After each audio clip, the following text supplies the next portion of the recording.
여러분 안녕하십니까? 2022년 3월 9일을 맞아서 오늘도 하나님께서 주시는 우리 영혼의 양식 생명의 말씀 함께 나눕시다. 누가복음 20장 1절로 8절을 제가 봉독합니다. 하루는 예수께서 성전에서 백성을 가르치시며 복음을 전하실 때 대제사장들과 서기관들이 장로들과 함께 가까이 와서 말하여 이르되 당신이 무슨 권위로 이런 일을 하는지 이 권위를 주니가 누구인지 우리에게 말하라. 대답하여 이르시되 나도 한 말을 너희에게 물으리니 내게 답하라. 이어지는 말씀은 예수님의 질문에 대해서 궁색한 답변을 하는 것을 보게 되는데 제가 4절 말씀 읽습니다. 요한의 세례가 하늘로부터냐 아니면 사람으로부터냐? 그들이 서로 의논하여 이르되 만일 하늘로부터라 하면 어찌하여 그를 믿지 아니하였느냐 할 것이요 만일 사람으로부터라 하면 백성이 요한을 선지자로 인정하니 그들이 다 우리를 돌로 칠 것이라 하고 대답하되 어디로부터인지 알지 못하노라 하니 예수께서 이르시되 나도 무슨 권위로 이런 일을 하는지 너희에게 이르지 아니하리라 하시니라. 아멘. 자, 오늘 봉독한 이 말씀을 중심으로 하늘로부터 오는 권위라고 하는 제목으로 함께 말씀을 나누겠습니다. 예수님은 그 공생의 마지막 한 주간을 예루살렘을 중심으로 해서 보내시게 되지요. 지난 일요일에는 아는 대로 나귀 새끼를 타고 영광스러운 입성을 하셨습니다. 많은 사람들이 예수님의 그 왕되심을 찬미하며 예수님은 입성을 하셨습니다. 자, 성 안에 들어오셔서 무엇 하셨습니까? 성전 청결 작업을 하셨습니다. 그 성전의 주인이신 그리고 성전 자체이신 예수님 그 성전 복판에 서서 그 성전이 장사치들의 소굴과 강도의 굴처럼 변한 것을 분노하시며 성전 청결 작업을 하셨습니다. 그것이 이제 성전에 예루살렘 성에 입성하신 그 날뿐만 아니라 그 다음 날도 이루어진 것 같아요. 오늘의 말씀은 이제 화요일 날에 해당되는 말씀으로 보이는데요. 당시 이제 6월절이 3일밖에 남지 않았어요. 많은 순례객들이 예루살렘을 방문했고 또 그들이 제수용품으로서 자신들의 그 죄를 속하기 위한 그 제수 양이나 뭐 이런 가난한 사람들은 비둘기라도 염소 또 이런 그 제수용품을 위해서 성전으로 많이 들어오지 않았겠습니까? 예수님이 적어도 여기서 말씀을 가르쳤다고 하는 것은요 그만큼 성전 청결 작업을 했기 때문에 시끄러운 소리들을 다 잠재우시고 예수님이 이렇게 하셨다는 걸 볼 수 있습니다. 성전 청결 작업이 예루살렘 성에 입성하신 그날만 아니라 그 다음 날도 한 것이 아닌가 그렇게 추측해봐요. 오늘의 말씀은 이제 화요일에 해당되는 말씀이 되겠습니다. 자, 이렇게 예수님께서 성전의 한뜰에서 가르쳤을 때에 성전 순례객으로 6월절 지키러 왔던 사람들이 많이 와서 그의 말을 귀담아 듣게 됩니다. 자, 이때 이제 돌발 변수가 나타나는 것이죠. 오늘 말씀해 보니까 대제사장들과 서기관들과 장로들이 예수님께 와서 태클을 걸고 나옵니다. 뭐라 합니까? 네가 무슨 권위로 이런 일을 하느냐? 누가 너에게 이런 권위를 줬느냐? 자, 무슨 권세로 무슨 권위로 이런 일을 하느냐 속에는 많은 것을 포함하고 있다고 생각해요. 첫 번째로는요, 바로 엊그제 백성들의 그 호산나 찬양을 받으면서 나귀를 타시고 입성했거든요. 네가 도대체 누구냐 이거죠. 네가 도대체 누구기에 이런 백성들의 환호를 받으며 왕의 창가를 받으며 입성하느냐 이거지요. 우리 나라에서는 아무도 너에게 이렇게 이런 영광을 준 일이 없는데 도대체 너는 누구냐 이거지요. 또 한 가지. 이건 굉장히 이제 실제적인 이해관계에 해당되는 문제인데요. 성전의 제사드리러 올라온 많은 순례객들이 거기서 제수용품으로서 재물을 양 같은 재물을 살 때에 비싼 돈을 줘야 됩니다. 왜냐하면 그 성전 뜰에서 성전 제수용품을 이제 팔게 하면서 다 뒷배를 봐주는 것이요. 대제사장 그룹들이 성전 기득권자들이 제수용품을 갖고 들어올 때에 성전 밖에서 산 것은 인정하지 않는 거예요. 다 태자를 놓는 것이죠. 그러니까 성전 안에 들어와 살 수밖에 없어요. 그러면 거기는 이제 폭리가 붙어요. 그러면 상하지들은 뒷돈을 또 이 성전 기득권자들에게 줘야 되는 것이죠. 최종적인 이 뒷배의 책임자는 누구겠습니까? 이 돈들이 어디로 흘러가겠어요? 당 대제사장, 안나스, 가야바 이런 사람들한테 가는 거 아니겠어요? 자신들이 어떤 이해관계에 이득이 많이 지금 손해를 보는 것에 대해서 이 사람들은 분주한 것이죠. 성전 정결케 함으로 장사를 못하게 하니까 어떻게 하겠어요? 이제 예수님에게 이제 브레이크를 걸고 나오는 것이죠. 네가 무슨 권세에 이런 일을 하느냐? 자, 이렇게 질문하는데 또 다른 이유도 있어요. 우리가 보기에 너는 갈릴리에서 온 촌떼기 랍비 정도에 불과한데 네가 무슨 권위로 이렇게 사람들을 가르치냐 이거죠. 당시에 바리새인들이 주를 이뤘던 서기관들의 말씀의 해석자들이고 말씀을 가르치는 주로 일을 했거든요. 도대체 네가 누군데 백성들을 가르치냐 이거지요.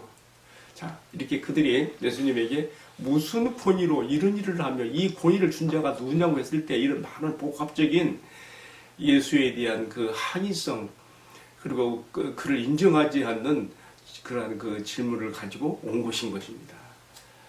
자, 여기 대해서 예수님 답변은 뭐라고 나옵니까? 참 우리 예수님은 지혜로우셔요. 여러분, 나에게 어떤 질문이 들어왔을 때 그것을 즉답으로 바로 말해버리면요. 그 말에 꼬리를 물고 계속 논쟁으로 물고 들어가는 거예요. 그러면 아예 그냥 시끄러워지는 거예요. 예수님 어떻게 하십니까? 즉답으로 예수님은 그들이 한 질문에 대해 즉답을 하시기보다도 역질문으로 그들의 스스로 자신들을 돌아보도록 말씀하십니다. 뭐라고 답변했습니까? 나도 너희에게 한 가지 묻겠다. 자, 그러면서 4절에 그러죠. 요한의 세례가 하늘로부터냐 사람으로부터냐? 예수님 왜 이렇게 질문할까요? 지금 바리새인 이 지금 성전 기득권자들이 와서 예수님께 하는 질문에 네 권세가 어디로부터냐 했거든요. 자, 예수님은 당대에 적어도 이스라엘 백성이라면 누구나 다 존경하고 하나님께로부터 온 선지자로 인정했던 세례 요한이 바로 예수님을 증거했거든요. 어떻게 증거했어요? 헤로드 왕까지도 꾸짖으며 모든 백성들이 우러러봤던 그 세례 요한이 말하기를 나는 내 뒤에 오시는 이의 그 신들매 신발끈 풀어주기도 감당하지 못할 나는 적은 종이다 하면서 예수님을 높여놨거든요. 보라 세상 죄를 지고는 하나님의 어린 양이로다 등등 예수님에 대해서 얼마나 많이 세례 요한이 증거했습니까? 적어도 백성들로부터 하나님께로부터 온 선지자로 인정을 받으며 존경받았던 세례 요한이 그렇게 예수님을 증거했다면 더 말할 것도 없는 것이죠. 예수님 지금 요한의 세례가 회개의 세례이죠. 많은 사람들이 요한의 그 증거를 듣고 와서 회개의 표시로 세례를 받았잖아요. 근데 바리새인이나 서기관 이런 사람들은 안 받았거든요. 그러니까 예수님께서 지금 이렇게 질문할 때 그들은 마음이 뜨끔한 것이죠. 보편적으로 온 백성이 세례 요한을 인정하고 있는데 자신들은 인정하지 않는 것이고 또 자신들은 회개 세례도 받지 않았고 무엇보다도 세례 요한이 바로 예수님을 증거했다는 말이에요. 그 예수님이 이렇게 질문하신 거예요. 요한의 세례가 하늘로부터냐 사람으로부터냐. 그러니까 저들이 궁지에 물렸어요. 예? 만일 하나님께로부터라고 한다면 왜 그런데 너희들은 회개의 표시로 와 세례도 받지 않고 그를 인정하지 않느냐라고 하는 질책이 될 것이고 만일 사람으로부터라 한다면 세례 요한이 하나님께로부터 온 선지자인 것을 다 알고 있는 백성들이 이 신성 모독에 대해서 가만히 있겠어요? 돌로 들어 칠 것이 뻔하기 때문에 그들은 궁지역적으로 피해가는 답변이 뭐예요? I don't know, we don't know, 우리는 모르겠다 이렇게 나오는 것이죠. 예수님이 어떻게 또 응수했어요? 그래? 그럼 나도 내가 무슨 권위로 이런 일을 하는지 너에게 답변하지 않겠다. 자, 오늘 이것이 오늘 말씀의 내용입니다. 여러분, 이제 이 말씀을 가지고 결론의 교훈과 적용으로 들어가 봅니다. 우리가 사는 세상은 이처럼 이 성경 기득권자들이 예수님께 와서 했던 질문처럼 어떤 그 신임장을 요구합니다. 네가 이렇게 하는 일에 권위가 뭐냐 이거죠. 뭐 우리나라의 뭐 국가고시로서 뭐 변호사 고시라 뭐 시험이라든가 뭐 의사 시험 등등 교사 임용고시 등등 많은 거 있잖아요. 왜 달린 게 왜 필요해요? 네가 하고 있는 일에 대한 권위의 그 입증이 뭐냐 이거죠. 참 그런데요. 제가 자 이런 말해서 좀 뭐합니다만은 우리 교계 한국 우리 교회 그 목사직에 대한 것은요 참 이게 애매해요. 무슨 국가고시 시험 봐서 이렇게 되는 것도 아니고 각 교단별로 그냥 알아서 시험 보고 이렇게 주는 자격이기 때문에 참 이 어떤 면에서는 공신력이 떨어지고 또 얼마나 또 요즘에 교회와 목사들이 지탄을 받고 있습니까? 이 마귀가 막 더 부풀리게 해서라도 막 공격해 오는 것이죠. 자, 정말 이럴 때 오늘 예수님의 이 말씀은 우리에게 큰 도전을 줍니다. 정말 내가 예수님 하신 말씀처럼 하늘로부터 오는 그 권위를 힘입지 않고서는 어느 곳에 설 자리가 없는 것입니다. 그런데 제가 이렇게 우리 교계의 내용을 보면요, 참 그렇지 못한 것 같아요. 많은 사람들이 자기의 화려한 스펙을 만들어서 또 이력서에 쓸 것이 많게 만들어서 그것으로 자기를 입증하려 하고 증명하려 하는 것을 보이는데, 여러분 이런 것들 뭐 무시할 수 없습니다만은 이게 세상이 요구하는 방법이 아닐까요? 예수님은 어때요? 아무 이력이 없어요.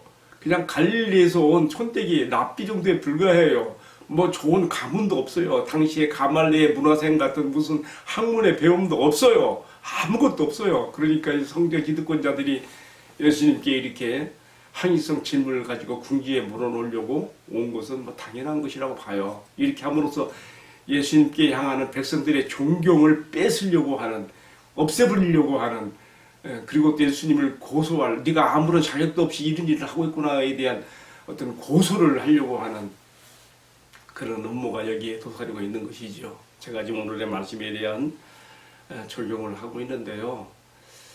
여러분, 우리의 권위는, 특별히 말씀 사역자들의 권위는 어디로부터 오는 것입니까? 어떤 모임에 가서 행사의 예배 순서지를 보니까 순서에 나오는 분들이 다 박사요. 목사 이름이 없어요. 여러분, 뭔가 세상 사람들로부터 또 성도들로부터 인정받기 위해서 꼭 박사가 필요한 것일까요? 예, 박사 자기 자신의 어떤 그 내공을 쌓기 위해서 필요하다고 봅니다.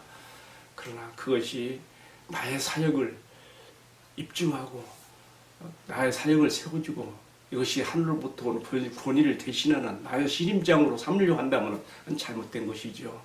우리 예수님의 권위는, 사역의 권위는 어디서부터 왔습니까? 구약의 성경이 모세와 선지자들이 글이 바로 예수님을 증거하고 있거든요. 그뿐입니까?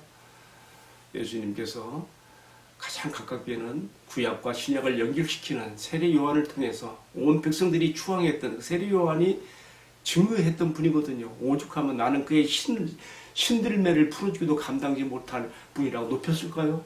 어디 그뿐입니까?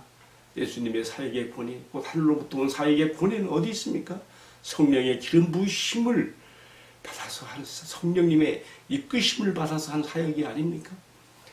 예수님의 사역의 권위는요, 비록 세상적으로 아무것도 없었을지라도 이처럼 2중, 3중, 4중으로 겹겹이 그가 아버지께로부터 우리에게 보내심을 받은 메시아로서 이렇게 그의 가르치심 속에, 그의 사역 속에서 그에 나타나고 있는 것입니다. 무엇보다도 당시에 목자 없는 양같이 유리방황하던 백성들이 예수님에게서 진리의 빛을 찾게 되고 예수님의 품에 안식하고자 몰려든 바로 거기에 예수님의 권위와 하나님께로부터 온 신임장의 증명이 되는 거 아니겠습니까? 자, 이제 오늘의 말씀을 마무리 지읍니다. 여러분, 저는 오늘 이 말씀 앞에서 저 자신을 돌아보았습니다. 내가 지금 이게 유튜브 사역을 하고 있는데 내가 이렇게 말씀을 전하는 이것이 나의 이 사역의 권위가 어디서부터 오는 것인가? 난 내 잘난 모습으로 내가 이렇게 하고 있는 것인가? 내 스스로 이렇게 하고 있는 것인가? 여러 가지 생각을 해봤습니다. 저는 예수님께서 하늘로부터 온 그 권세, 요한의 권세가 하늘로부터 온 것을 물어봤던 그 질문처럼, 그리고 예수님 자신이 또 바로 그렇게 하신 것처럼 정말 나의 권위가, 내가 무슨 세상에 화려한 스펙을 가져서 뭐 이력서를 쓸 만한 것이 있어서 내가 이렇게 하는 것이 될 수가 없다. 이렇게 한다면 이것은 허울이요, 형식일 뿐이요. 하늘로부터 오는 권세를 힘입어하는 말씀의 역사가, 말씀의 권위가 나타날 수 있겠는가? 말씀과 더불어 역사하시는 성령님의 임하심과 역사가 나타날 수 있겠는가? 이렇게 자문을 해보게 됩니다. 그러면서 또한 중요한 것은 오늘 이 말씀의 시청자들이 불과 몇 명 되지 않는 적은 수를 할지라도 예수님께서 12제자에 집중하신 것처럼 정말 이 적은 무리의 수요들이라도 이 종의 말씀 사역에 대해서 공감하고 영적 유익과 축복을 얻으며 이 작은 유튜브 채널 안에서나마 함께 할 수 있다면 이것이 또한 내가 주님께로부터 말미암은 이 말씀 사역을 하는 권위와 사역의 입증이 될 수 있다고 생각을 해보게 됩니다. 여러분, 이런 의미에서 부족한 종을 위해서 많이 기대해 주시고 관심으로 함께 해주시면 감사하겠습니다. 자, 오늘 좀 또 시간이 많이 지나갔는데 한 가지만 더 요약합니다. 우리가 예수님의 답변에서 지혜를 배워야 됩니다. 누가 나에게 어떤 궁지의 무는 질문을 해왔을 때, 나를 헤아려는 질문을 해올 때에 우리는 즉답을 해서는 안 됩니다. 예수님의 그 생애 가운데 이런 공세의 질문을 받는 일이 많아요. 그렇지만 예수님은 한 번도 즉답을 하지 않으세요. 예수님 어떻게 하십니까? 오히려 역질문을 통하여 그들이 얼마나 자기 모순에 빠져 있는지 돌아보게 하고 이 질문이 잘못된 것인 것을 스스로 알게 되도록 그렇게 하는 것을 볼 수가 있지요. 이것이 바로 지혜입니다. 우리도 예수님의 이 지혜를 배워서 우리가 살아가는 이 참 험악하고 너무나 사악함이 얽혀있는 이 세상 속을 살아가면서 예수님의 이 지혜를 따라서 우리도 그렇게 말할 수 있게 되기를 기원합니다. 함께 기도하십시다. 사랑하시는 주님, 오늘의 말씀을 통하여 우리 주님께서 이 땅에 와 사역하실 때에 그것이 하늘로부터 오는 권세에 힘입어 하는 것이기 때문에 세상에 화려한 스펙이나 가문이나 이력이나 또한 사람들의 어떤 그 인정에 매이지 아니하시고 우리 주님은 보내심을 받은 그런 아들로서의 사명을 다하셨습니다. 오늘 하늘로부터 온 이 권세와 권위로 성령의 역사심을 따라 말씀 사역을 할 수 있는 저희들이 다 될 수 있게 하여 주시고 또 그렇게 사람들에게 다가갈 수 있도록 은혜를 베풀어 주옵소서. 오늘 특별히 우리 대한민국의 대통령을 선거하는 투표날입니다. 뽑히는 이가 사람에게서 얻는 그런 권위로서 되는 대통령이 아니라 진실로 사람이 제비는 뽑으나 그 결과는 여호와께로부터 작정되고 말미암는다고 했사오니 우리 주께로부터 하늘로부터 말미암는 선택과 작정의 결과로 뽑히는 대통령이 되게 하여 주시고 그가 내가 원했던 사람이든 원치 않았던 사람이든 불문하고 우리가 기도하였다면 그리고 그 결과에 따라갈 수 있는 저희들 다 될 수 있게 하여 주옵소서. 주여, 이 나라 이 백성들에게 긍휼과 자비를 베풀어 주셔서 정말 우리에게 이 나라의 장래와 운명을 앞에 놓고 꼭 필요한 지도자가 뽑히도록 축복해 주시옵소서. 이한 날도 주님께 맡기나이다. 모든 말씀을 존귀하신 우리 주님 예수 그리스도의 이름으로 기도 올리옵나이다. 아멘. 마쳤습니다. 감사합니다. 오늘 투표 잘 하시고요. 기도하는 마음으로 하시고요. 이 나라의 민족 위해서 간절히 기도합시다. 내일 또 뵙겠습니다. 감사합니다.